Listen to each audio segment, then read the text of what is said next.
20वां अध्याय महानिर्ग्रंथि के नाम से है।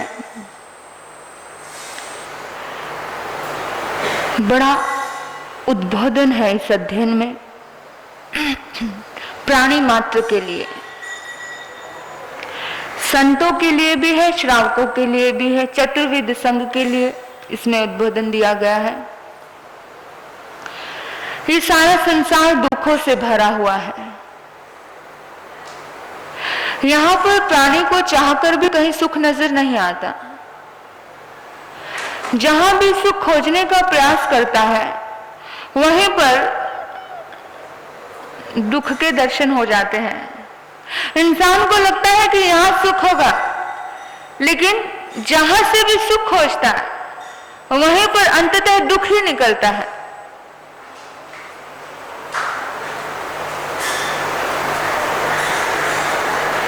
जिंदगी भर इंसान इसी चीज में लगा रहता है, अट्ठी में, नत्थी में, किंची में, किंची में। पूरी जिंदगी खत्म हो जाती है, लेकिन जिंदगी के काम खत्म नहीं होते हैं। ये मैंने पा लिया है, ये मैंने अभी पाना है, ये मैंने कर लिया है, ये मुझे अभी करना है, और अभी करना है, कल करूंगा, परसों करूंगा, आज बीमार हूं, ठीक हो जाऊंगा और फिर करूंगा। हॉस्पिटल से जल्दी घर जाऊंगा और ये काम करूंगा। बहुत दिनों तक ऑफिस में नहीं गया हूं, इसलिए उस दिन ऑफिस जाऊंगा। बीमार पड़ा भी व्यक्ति किसकी चिंता करता है? ऑफिस की चिंता करता है। एक सेठ जी के 4 बेटे थे। कितने? 4 बेटे। और सेठ जी पूछने लगे, बीमार अवस्था में थे। सेठ जी ने कहा कि श्यामलाल कहां पर है? बोला पिताजी आपके पास में ही है। बोला फिर रामलाल कहां पर है? बोला पिताजी देखो मैं आपके दाएं में खड़ा हूं।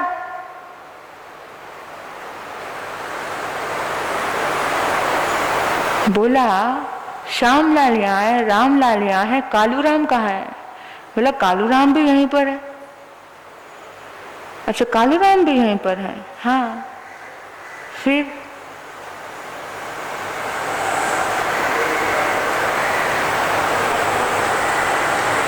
तीनों यहीं पर हो? बोला हाँ। फिर कमालदास कहाँ पर है? बोला वो भी आपके पास ही। देखो तो सही, आंख खोलकर देखो, सब लोग यहीं पर है। अभी तक तो शरीर निढाल था, ताकत नहीं थी, बेचारा धीरे धीरे पूछ रहा था, बीमार अवस्था में था, और एकदम से बैठ गया। एकदम से बैठ गया। अरे तुम चारों के चारों यहीं पर है, तो दुकान पर कौन है?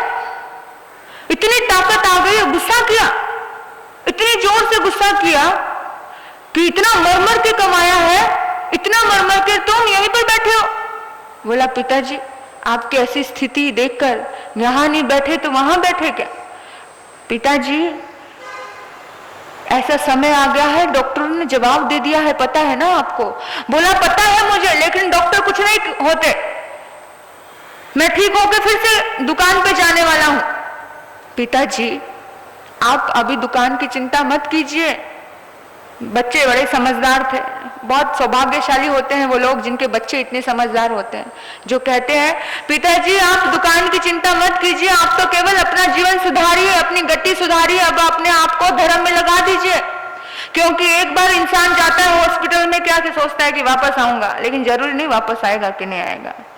मैं अभी कल की ही बात है, परसों तरसों तो मैं उनको दर्शन दे के आई थी, और वो यही कह रहे थे कि वो जल्दी ठीक होके घर जाना है, मुझे हॉस्पिटल नहीं रहना। हर व्यक्ति यही सोचता है। मैं सोचती हूँ इतनी अच्छी बात की उन्होंने मेरे से। सत्येंद्र जी है ना, भाई सत्येंद्र जी, इतनी अच्छी बात की उन्होंने मेरे से, इतनी अच्छी बात की। मैंने इनको ये भी बोला कि आप ना कभी प्रवचन में नहीं आए? कि बोलता है मैं आता हूँ महाराज साहब जी, बहुत बार आता हूँ, कभी कभी उधर चला जाता हूँ, कभी इधर आता हूँ। बहुत अच्छे से बात की। कुछ पता लाइफ का पता होता है? इंसान सोचता कुछ है और कौन से ही पल में क्या होता है कुछ नहीं कह सकते। मैंने उनको कहा कि अपनी आराधना करो, अपनी साधना करो, यहाँ बैठे बैठे भी आप सिद्धा सिद्धि मम दिसंतु का जाप करो। मैंने बता के आई मैं उनको सब। सोचो, विचार करो, जब अपनी आंखों के सामने ये घटनाएं घटती है, हम कहते हैं वो चला गया। हम कभी ये नहीं सोचते कि अरे इसी तरह से हमको भी चले जाना है, क्या होगा। पर जिंदगी भर यही सोचता रहता है, ये मिल जाए, वो मिल जाए, ये कर लूं, वो कर लूं, वो कर लूं। शम्मा तो बुझने वाली है एक ना एक दिन। शम्मा बुझने से पहले महफिल में रंग लेकर आना। जब शम्मा बुझ जाए तब चिंतन करने बैठोगे, तब चिंतन करने बैठोगे कि महफिल में रंग आ जाता, तो कभी नहीं आता। शम्मा जिंदगी बुझने से पहले, जिंदगी अर्थी उठने से पहले जीवन का अर्थ समझना, जीवन को समझना कि जीवन के समझना किस तरह से समझना। जिंदगी का कुछ समय खाने में देते हो, कुछ समय सोने में देते हो, कुछ समय परिवार में देते हो, कुछ समय धर्म में भी देना, कुछ समय धर्म में देना, तो जिंदगी में शम्मा बुझने से पहले रोशनी आएगी, खुशियां आएगी, आराम से इंसान को समझ आ जाएगा कि मुझे, मेरा ये अंतिम पल है। स्पंदन आएंगे, और जब अंतिम पलों के स्पंदन आते हैं तो गति का भी स्पंदन आता है। ये भी पता चलता है कि गति कहाँ होने वाली है, क्या होने वाली है, आना पूर्वी चलती है। किसी को बड़े बड़े महल दिखते हैं, किसी को सागर दिखता है, किसी को आग दिखती है, किसी को देवलोक दिखता है, देव जैसा, किसी को बड़ी पीड़ा होती है।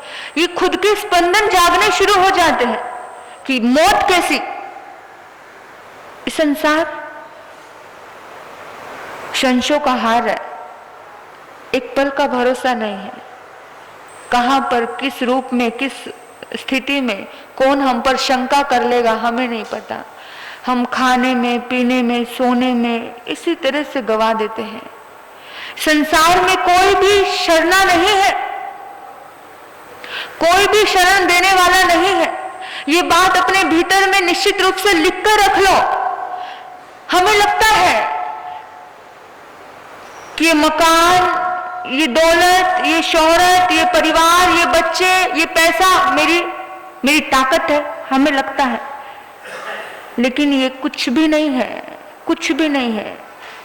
यही ये बात समझाता है हमारा 20वां अध्याय। कहते हैं तुम इन चीजों के पीछे भागते रहते हो, लेकिन ये चीजें तुम तक पहुंचती नहीं है।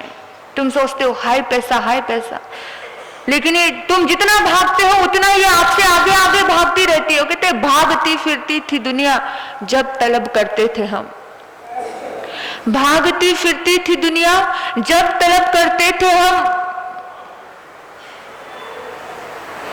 जब ना हमने की तो वो आने को बेकरार है। जब हमने तलब नहीं की, जब हमने इच्छा छोड़ दी, जब हमने सब छोड़ दिया, वो हजारों सुख सुविधाएं हमारे चरणों में गिरती है। तीर्थंकर ने सारी सुख सुविधा छोड़ दी होती है, इसलिए तो इतने अतिशय प्रकट हो जाते हैं कि कांटा भी फूल बन करके खिल जाता है। जब इच्छा रखते हैं तो दूर दूर दूर भागते रहते हैं, जिस टाइम इच्छा छोड़ देते हैं, अपने लिए छोड़ देते हैं, पूरी सृष्टि की कामना करने लग जाते, तो अपने आप ही तुम्हारे पास आती है। एक बात निश्चित रूप से याद रखना, कोई भी तुम्हारा नहीं है, कोई भी दर्द में, दुख में, परेशानियों से आपको मुक्त करवाने वाला कोई नहीं है। जो आपका दर्द है आपको ही भोगना है, दुनिया की कोई ताकत आपका दर्द नहीं भोग सकती। याद रखना, कोई भी ताकत, कोई कितना भी बाहर से प्यार दर्शाता हो, कितना भी, सिर्फ एक आपकी आत्मा ही आपकी अपनी है, सिर्फ आत्मा और कोई नहीं। सब कुछ अनित्य है, सब कुछ नाशवान है, सब कुछ झूठा है, निश्चित रूप से झूठा है। व्यवहार रूप से ये रिश्ते हैं, लेकिन निश्चित रूप से सिर्फ आपकी आत्मा है, सिर्फ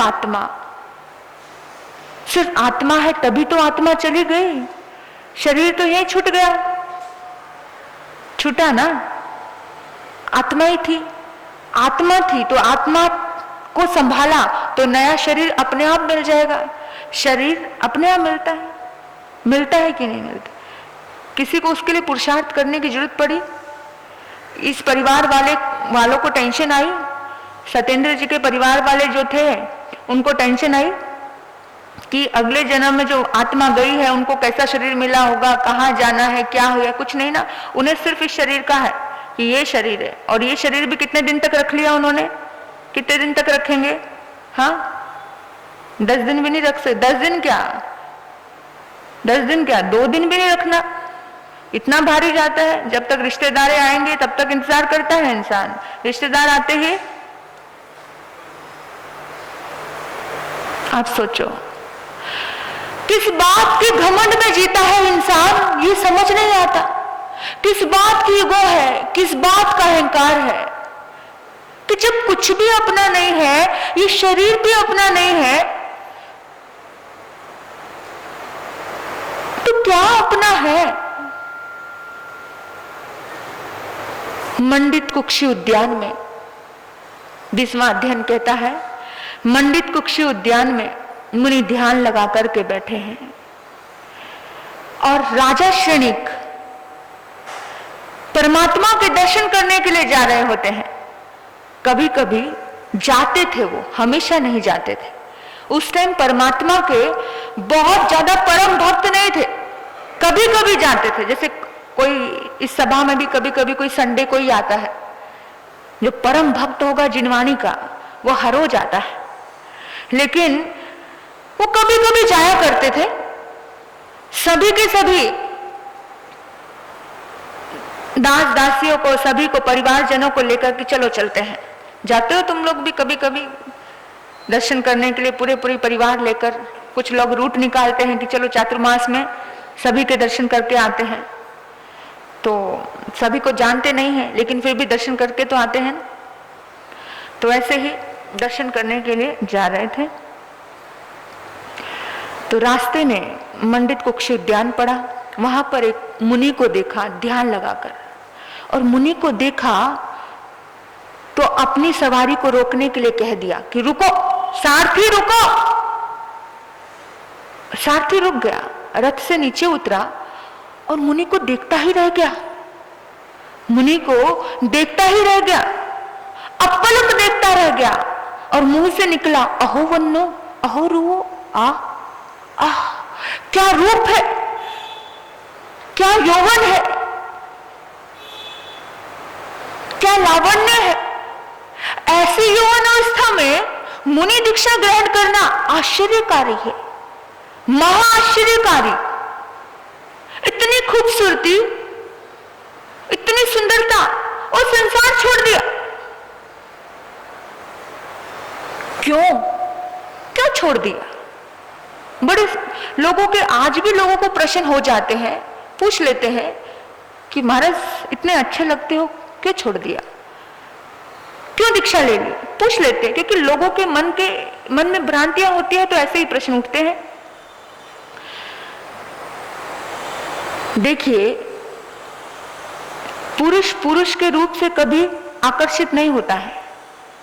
कभी सुना आपने कि पुरुष के रूप से आकर्षित हुआ हो? किसी खूबसूरती की चर्चा की हो किसी पुरुष ने पुरुष की? स्त्री की खूबसूरती की चर्चा जल्दी से नहीं करती है।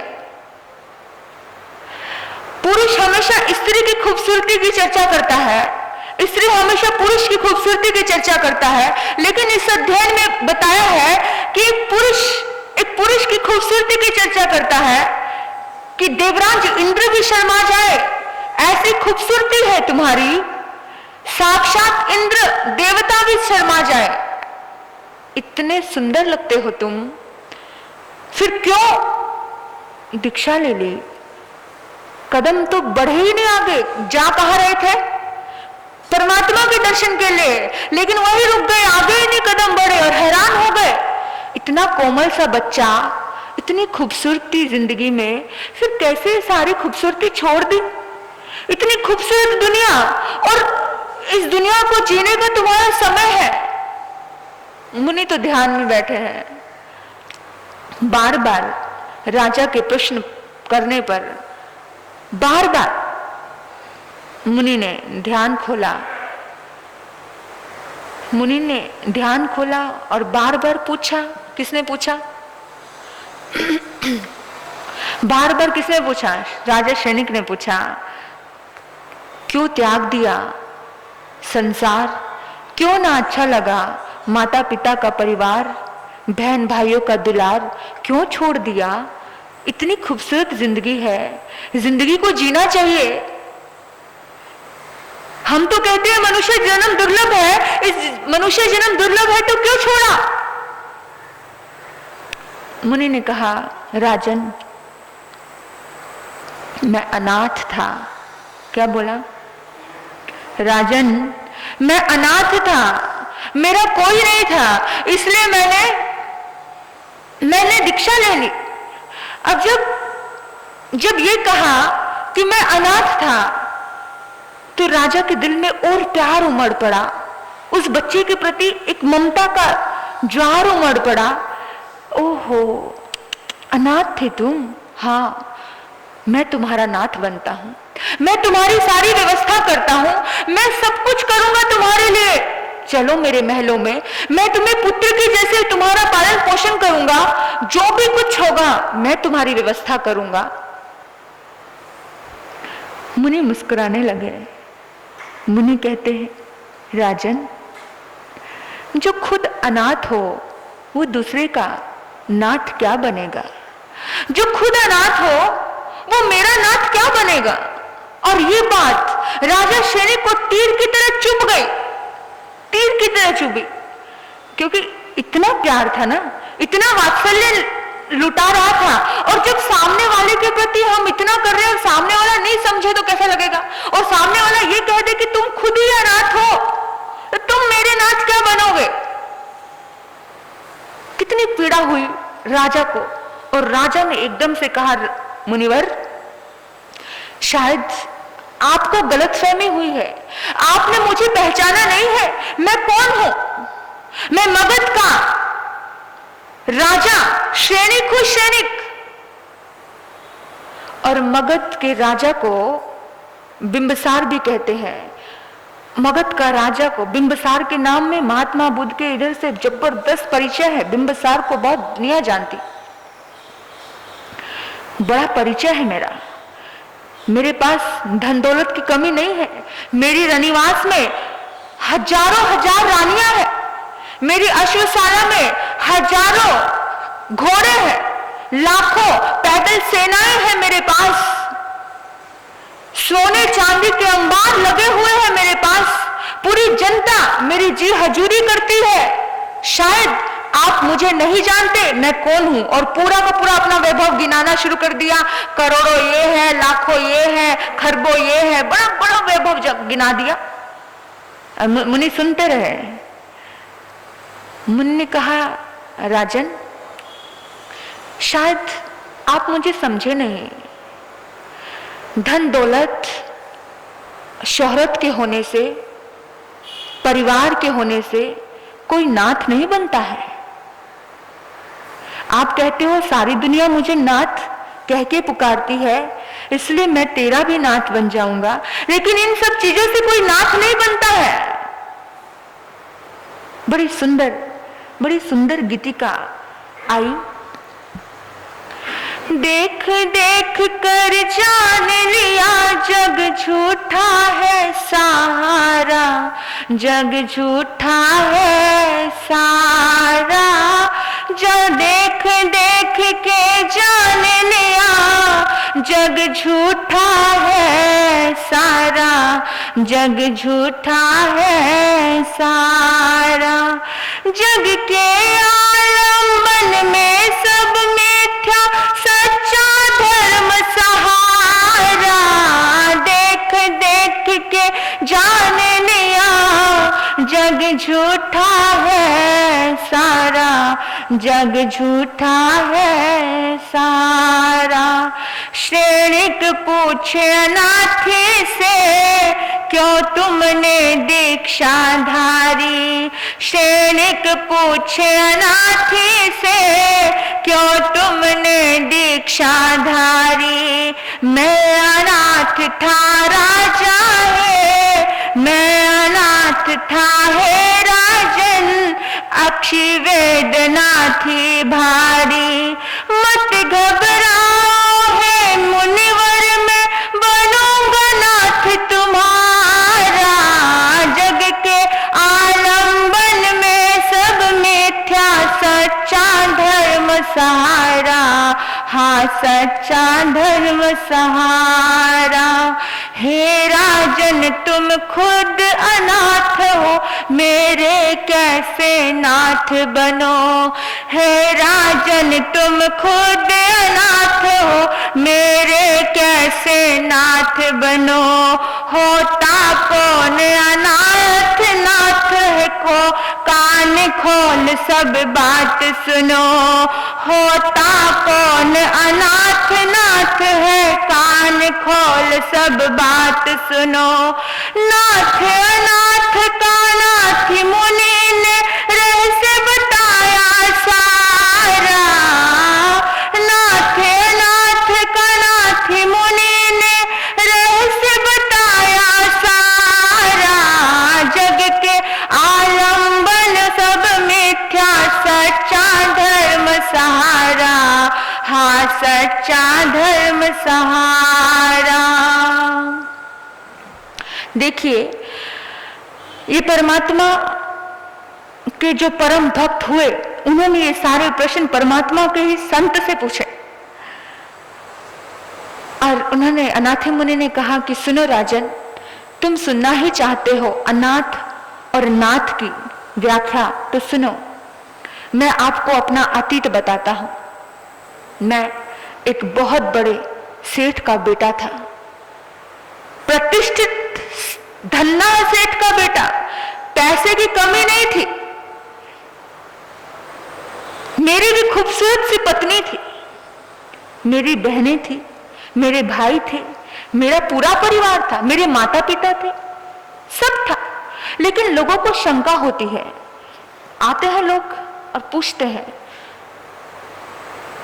बड़ी अजीब अजीब बातें पूछ लेते हैं और छोटी छोटी बातें पूछते हैं, घर के बारे में जरूर पूछते हैं।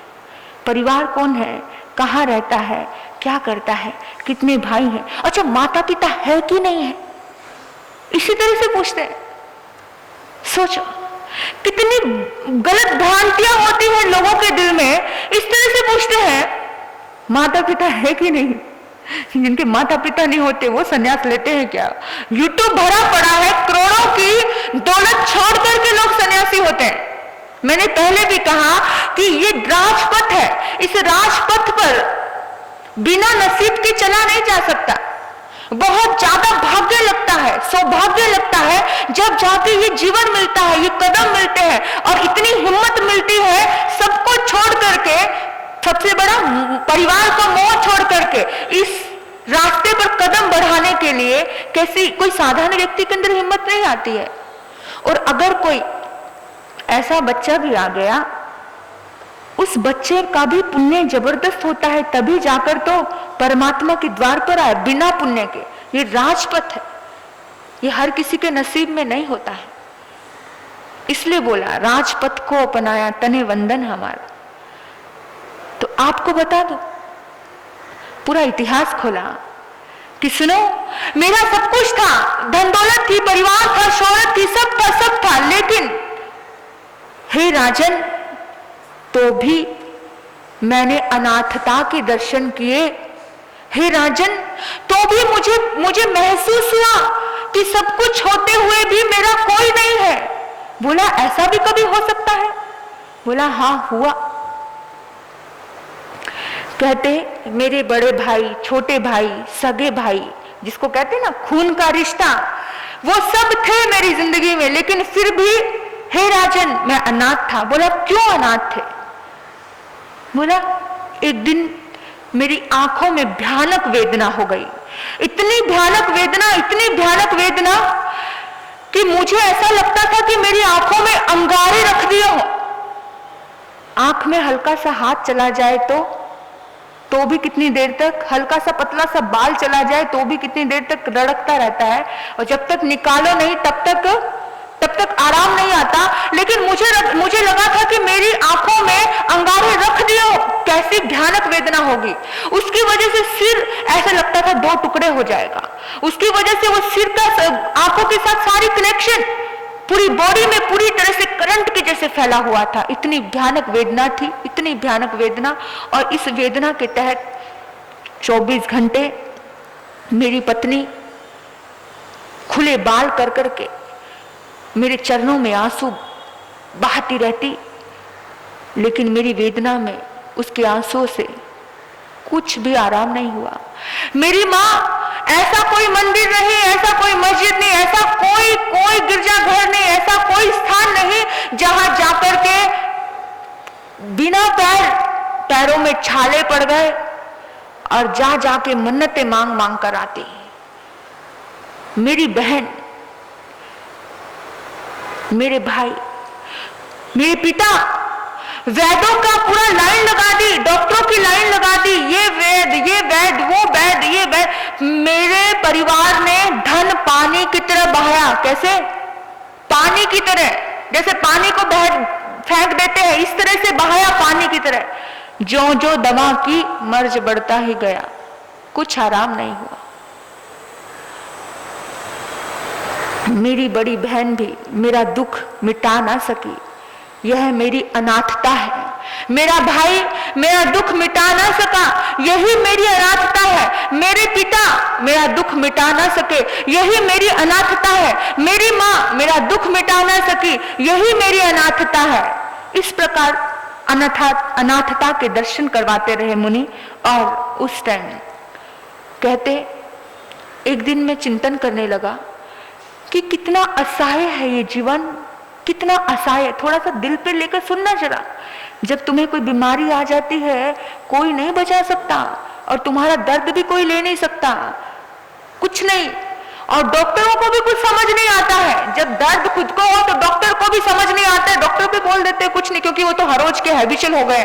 उन्हें किसी के दर्द से कोई लेना देना नहीं है, उन्हें तो पैसे से लेना देना। और मैं तो हैरान हो गई, एक बहुत बड़े हॉस्पिटल की बात अभी परसों तरसों मुझे पता चली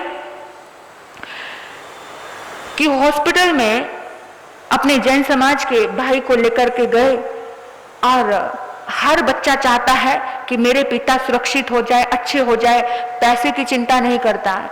जानते हो, जिसको भगवान समझ के दुनिया जाती है हॉस्पिटल में, उस डॉक्टर ने क्या कहा? डॉक्टर ने कहा कि 70-80 हजार तुम मुझे पर्सनली दे दो, हॉस्पिटल में मत देना। सोचो कैसी सोच होगी उस डॉक्टर की। मतलब तुम मुझे पर्सनल दे दो, हॉस्पिटल में खर्चा बाद में कर लेना, क्योंकि हॉस्पिटल से उसको कितना मिलता था? 50% मिलता है। यानी कि कितना ज्यादा इंसान, इस क्या जवाब भी नहीं है और कुछ शब्द भी नहीं है मेरे पास कि धर्म नहीं है कहीं पर भी, सिर्फ स्वार्थ है। कहीं बीमारी को ठीक करने जाते हो, वहां पर भी डॉक्टरों के दिमाग में क्या हो जाता है? डॉक्टर लोग कैसे, यानी कि डॉक्टर को लोग भगवान कहते हैं, और वो डॉक्टर, बहुत बड़ा डॉक्टर, बॉम्बे का नामी ग्रामी डॉक्टर, जिसके पास पैसे की कमी नहीं है, लेकिन वो भी कोई दर्द में जाता है, उस दर्द में जाने वाले व्यक्ति को क्या बोलता है कि तू चुपचाप मुझे इतना दे दो, मैं पूरी कोशिश करूंगा। हैरानी है, मुझे तो हैरान होती है। ये बड़े बड़े नामी ग्रामी डॉक्टरों के इतना बड़ा बड़ा हॉस्पिटल, इतनी दुनिया, और वो इस तरह से दर्द का पैसा अगर घर में जाएगा तो क्या देगा? क्योंकि वो तो सोचेंगे कि जैसे के तैसे। मैं हैरान हो गई इस बहन से बात सुनकर। मैंने कहा कमाल की बात है, डॉक्टर लोग भी ऐसे कहते? हाँ महाराज जी, ऐसे ही बोला। क्योंकि हमारा मन ऐसा हुआ कि जब इसके मन में पैसे को लेकर है, 8 दिन तक उसने अपने अब इतने बड़े हॉस्पिटल में टाइम पास करता रहा, हमने आखिर में वो हॉस्पिटल बदला, 8 दिन कहीं और हमने किया। कुछ सब ऐसे नहीं होते हैं, 5 उंगलियां एक जैसी नहीं होती। दूसरा हॉस्पिटल अच्छा था और वहां पर हमारा अच्छा इलाज हुआ। मैं सिर्फ इतना बता रही हूँ कि दुनिया वैद्य के सहारे जीती है, डॉक्टरों के सहारे जीती है, लेकिन जब तक अपनी कर्म बीमारी खत्म नहीं होती तब तक आपका डॉक्टर भी कुछ नहीं कर सकता है। ठीक है, आपका डॉक्टर भी आपके लिए कुछ नहीं कर सकता है, वो भी आपसे कुछ ना कुछ चाहेगा। और फिर बीमारी ठीक ना हो ना हो, उसको कहिए वेंटिलेटर पे जो 10-10 दिन 15-15 दिन डाले रखते हैं, वो क्या है? वो तो आपको ऐसे हिलाते रहते हैं और बनावटी श्वास दिलाते हैं और ऐसा दिखाते हैं कि जिंदा है, सिर्फ पैसा ऐंठने के लिए। बहुत सारे इंसानियत थोड़ी है, हर कहीं थोड़ी जैन लोग बैठे होंगे कि इंसानियत का धर्म अदा करेंगे, अहिंसा का पालन करेंगे। कहते इतने वैद्यों को बुलाया, इतने वैद्यों को बुलाया, कोई आराम नहीं पड़ा, कुछ आराम नहीं पड़ा। और एक दिन मैं आंखें बंद करके सोचने लगा कि संसार कितना नश्वर है, इस नश्वर संसार में कोई मुझे नहीं बचा पा रहा है। मुझे एहसास हुआ ये संसार, ये रिश्ते, ये नाते, ये मतलब कितने कितने छोटे हैं और कितनी कम देर तक हमारे साथ, यानी सिर्फ खड़े हो सकते हैं, सिर्फ आस-पास में कर सकते हैं, लेकिन दर्द, बीमारी, तकलीफ कोई नहीं शेयर कर सकता। जब खुद पे आती है, जब खुद का दर्द होता है तो खुद को ही सहना पड़ता है। कोई साथी, हस्बैंड हो या वाइफ हो, कोई दूसरे का नहीं संभाल पाता है। कोई बच्चे हो या माता पिता, कुछ भी नहीं, इतना नश्वर संसार। और सोच लिया कि प्रभु मेरे तार परमात्मा से जुड़ गए, परमात्मा से बात की। दर्द में, दुख में परमात्मा याद आते हैं। वो कहते हैं दुख में सुमरन सब करें, सुख में करे ना कोई। सुख में सुमरन जो करे तो दुख काहे को होए। लेकिन फिर भी कुछ लोग ऐसे होते हैं, दुख में तो सुमरन करते हैं, दुख में करेंगे और फिर जब ठीक हो जाएंगे तो सब भूल जाएंगे। बड़ी बड़ी वादे किए जाते हैं, दुख में ऐसा हो जाएगा भगवान, मैं ऐसा करूंगा, ऐसा हो जाएगा, ऐसा करूंगा, और फिर जब ठीक हो जाएंगे तो फिर जो ठीक हो जाते हैं वो फिर सदा के लिए ठीक नहीं होते, वो फिर बीमार पड़ते हैं। क्योंकि जो वादे किए थे तुमने ईमानदारी से उस परमात्मा से, वो वादे तुमने नहीं सफल किए, वो नियम, वो धर्म तुमने निभा पाए, तो फिर क्या होने वाला था? फिर से दोबारा से अटैक करेगी वो बीमारी। लेकिन अनाथी मुनि ने ऐसा नहीं किया। अनाथी मुनि ने संकल्प किया, प्रभु अगर मेरा दर्द ठीक हो गया तो मैं पूरा जीवन तुम्हारे चरणों में समर्पित कर दूंगा, तुम्हारी भक्ति करूंगा, तुम्हारी आराधना, तुम्हारी साधना करूंगा। प्रभु मुझे कुछ भी नहीं चाहिए, प्रभु मैं सब छोड़ दूंगा, क्योंकि मैंने देख लिया कि संसार मेरे दर्द को इंच मात्र भी कम नहीं कर पाया, चाह कर भी कोई कम नहीं कर पाया इस दर्द को। इसका मतलब इस संसार कितना अशरणभूत है, सचमुच कितना अशरणभूत है। कोई शरण देने वाला नहीं है, कोई सहारा देने वाला नहीं है। कोई कहे आपसे कि मैं हूं, आप चिंता मत करो, तो मत समझना, आप केवल यही फील करना कि जो खुद अनाथ है वो मेरा क्या सहारा बनेगा। मुझे अपनी आत्मा को ताकतवर बनाना है, मैं ही सबका नाथ बन सकूं, ऐसी ताकत मेरी आत्मा में प्रवेश करवानी है। और उस दिन सोच लिया, रात को सोचकर सोया था, इतनी दृढ़ भावना, दृढ़ शक्ति से सोचकर सोया, और अगले दिन सुबह उठा तो आश्चर्य था, आश्चर्य था।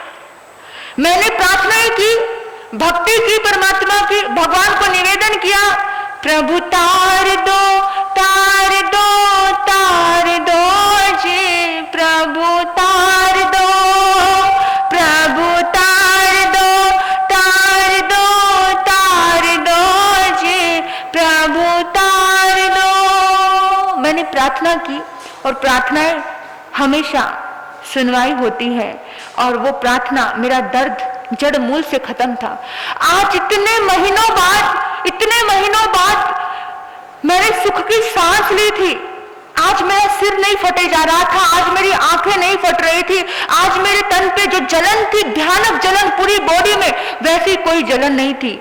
मैं उठा आराम से, मैं बहुत खुश था, सब लोग बहुत खुश थे। माँ कहती है, बेटा मैं मंदिरों में गई, मैंने यहाँ जाके अलख जगाई, मेरी वो दुआएं काम कर गई। पिता कहते हैं, बेटा मेरा धन काम कर गया। पत्नी कहती है, पतिदेव मेरे आंसू काम कर गए। सब अपनी अपनी सुना रहे थे, सब अपना अपने आप को श्रेय दे रहे थे। जब भी कुछ अच्छा होता है तो खुद को श्रेय देता है इंसान कि मैंने ये किया। सब अपने अपने आप को श्रेय दे रहे थे, लेकिन मैंने कहा, मेरी भी तो सुनो, कोई मेरी भी तो सुनो।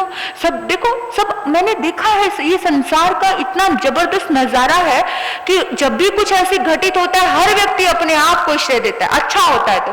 और जब भी कुछ बुरा हो गया तो तेरी वजह से हुआ, तूने ऐसा नहीं किया होता तो वैसा नहीं होता।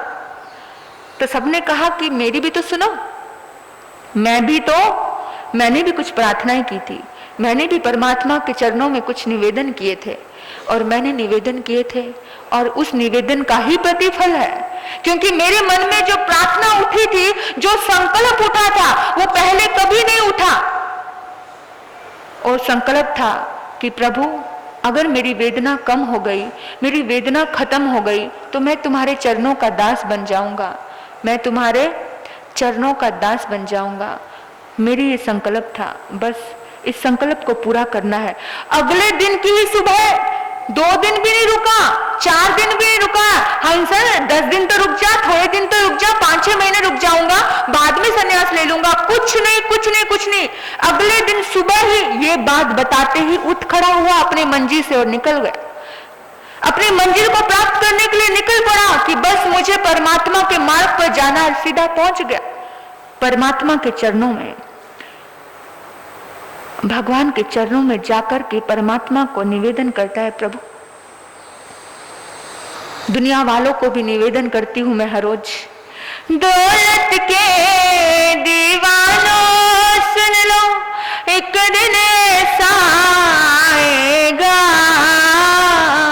धन दौलत और महल खजाना यही पड़ा रह जाएगा, अरे धन दौलत और महल खजाना यही पड़ा रह जाएगा, सुंदर काया मिट्टी बनेगी क्या, सुंदर काया मिट्टी बनेगी, चर्चा होगी गली गली, ले लो रे कोई प्रभु का प्यारा, शोर मचाऊं गली गली, वीर नाम के हीरे मोती। आप सोचिए कि परमात्मा के मोती पाने के लिए वो आत्मा इस कदर बढ़ गई कि उसको समझ आ गया कि ये दौलत के दीवाने, सुनो ये बड़ा हम छोटी चीज है, किसके दीवाने बन के फिरते हो, दुनिया को कब तक अपना कहोगे, कब तक। 2 दिन का ये चमन खिला है, 2 दिन की जिंदगी है, इस 2 दिन की जिंदगी में भी ये फूल खिला है और कब मुरझा जाएगा पता नहीं, कुछ नहीं भरोसा जिंदगी का। अनाथे मुनि की जब ये पूरी की पूरी कहानी राजा सैनिक ने सुनी, राजन कोई मेरा नहीं बन पाया, कोई मुझे नहीं बचा पाया, बस इसलिए मैंने संसार छोड़ दिया। मुझे समझ आ गया कि मुझे अब खुद का पुण्य एकत्रित करना है, मुझे अब खुद की ताकत इकट्ठी करनी है, मुझे ताकतवर बनना है, क्योंकि बीमारियां, ये हारियां, ये परेशानियां, ये प्रॉब्लम किस लिए आती है, क्योंकि मेरी आत्मा कमजोर है, इसलिए मुझ पर आकर के ये सारी की सारी मुझ पर आक्रमण कर रही है। लेकिन मुझे इस आत्मा को इतना स्ट्रॉन्ग बनाना है कि इस पे कुछ भी आक्रमण करे, इसे कोई असर ना हो। और बस परमात्मा का ये जिन धर्म मुझे मिला, मेरा सौभाग्य। बस उस दिन के बाद से मुझे घर वालों ने बहुत रोका। आपको क्या लगता है, जो अच्छे रास्ते पे बढ़ता है ना, उसके साथ ही कम बनते हैं, उसके साथ ही कम बनते हैं, लेकिन जो पतन के राह पर जाता है उसके हजारों साथी बन जाते हैं। दीक्षा लेने के लिए कदम बढ़ाता है तो सब लोग मना करते हैं, पहले पागलों जैसी बातें करते हैं, बहुत गलत शब्द बोलते हैं, कोई अच्छी बातें नहीं बोलते हैं। मतलब जितना ज्यादा श्रद्धा को बिगाड़ने का काम करना हो उतना करता है परिवार, इतना मैं बताऊं आपको, उतना उस हद तक भी बोलता है परिवार, बहुत गलत बोलता है। लेकिन जिसके मन में, दिमाग में एक सच्ची श्रद्धा होती है और कुछ पूर्व जन्म का पुण्य होता है, वो ही परमात्मा के रास्ते पर टिका रहता है, बढ़ता है आगे। नहीं तो आसान नहीं है, द्वार तक आते हैं, हजारों लौट जाते हैं। टिके रहना, पुण्य उदय होता है, तभी कोई टिका रहता है।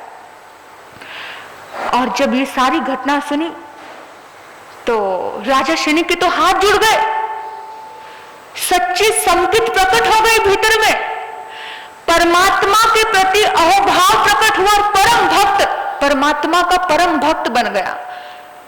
कि जब परमात्मा के महावीर का छोटा सा शिष्य इतना ताकतवर है, जो संसार के भीतर में सब सुविधाओं में रहने के बाद भी असुविधा के लिए अनाथ शब्द का प्रयोग कर सकता है, तो बस हमेशा के लिए प्रभु महावीर का भक्त बन गया राजा सैनिक, हमेशा के लिए। क्षणिक बोला आज मुझे सच्चे धर्म का ज्ञान हुआ। क्षणिक बोला आज मुझे सच्चे धर्म का ज्ञान हुआ। दूर हुआ मिथ्यात्व अंधेरा उदित है संकित भान हुआ। दूर हुआ मिथ्यात्व अंधेरा उदित है संकित भान हुआ।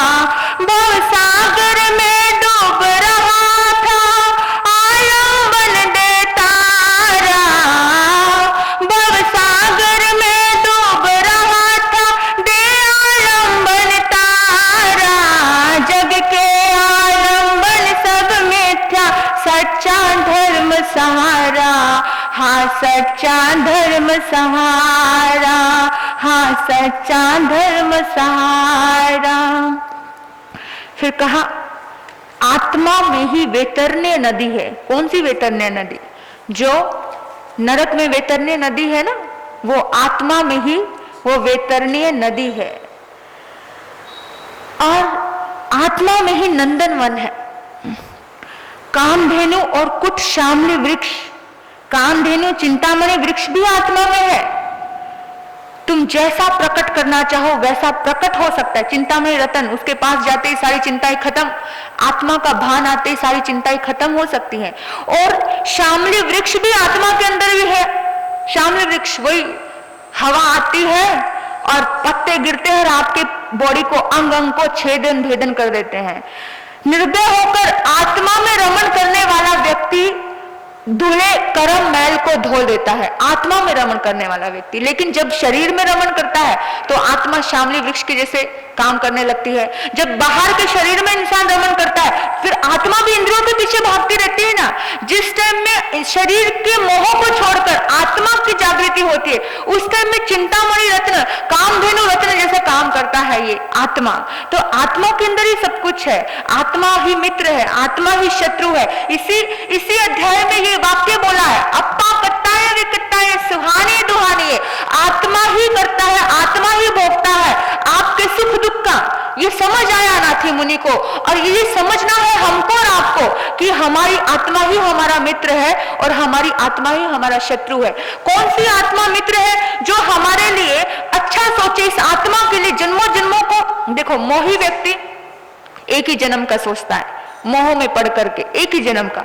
लेकिन भावी व्यक्ति अनंत जन्मों का सोचता है कि इस जन्म के बाद भी अगली यात्रा है, इस जन्म के बाद भी अगली यात्रा है। जब तक मुझे सिद्धालय प्राप्त नहीं होता तब तक मुझे सजग रहना है, इतना सजग रहना है। मोही व्यक्ति एक बार सांप से काटा हुआ, सांप जब काटता है ना, बाहर कोई सांप काट दे तो एक बार मरता है बाहर का व्यक्ति। बिच्छू काटेगा, कोई डंक से मरता है, जहर से मरता है तो कितने एक बार मरता है। लेकिन मोह से जो मरता है ना वो हजारों बार मरता है और हजारों जन्म लेता है। तो इसलिए वो तभी मारा जिसको मोहब्बत ने मारा, मौत मारे उसे क्या दोबारा। वो तो हर बार मर रहा है, मोहब्बत इतने मोह में अटका हुआ है, इतने मोह में अटका हुआ है, वो तो हर बार मर रहा है, हर बार प्रतिपल मर रहा है। और लोगों के डायलॉग सुने होंगे आपने कि मैं प्रतिपल मर रहा हूं। वो मोह ही तो है जो ये बोल रहा है कि प्रतिपल एक नहीं, आप तुमने मुझे हजारों मौत मारा है। ये प्रेमी प्रेमिकाओं के डायलॉग सुनते हो, मोह का आवरण है, चारित्र मोहनीय का उदय है, तभी तो ये सब कर्म हो रहे हैं, तभी तो ये सब चीजें हो रही है। तो इन चीजों को सुनना और समझना कि हम कहाँ अटके और कब कब हम मर रहे हैं और हम मोह में बहुत बार मरते हैं। तो भावी व्यक्ति अपने जीवन को सार्थक कर देते हैं और मोह में अटके हुए व्यक्ति अपने जीवन को सार्थक नहीं कर पाते। यही 20वां अध्याय हमें प्रेरणा देता है कि हमको अपने जीवन को सार्थक करना है। और अगर हम सार्थक करते हैं अपने जीवन को तो जीवन का पूरी तरह से रूपांतरण होकर हमारी आत्मा भी परमात्मा स्वरूप हो जाती है और गुणों की प्रकट होता है। अष्ट गुणों का प्रकटन होना, अनंत ज्ञान, अनंत दर्शन, अनंत सब अनंत सुख की प्राप्ति हमारी आत्मा को हो जाती है। तो बस यही इस अध्याय में है।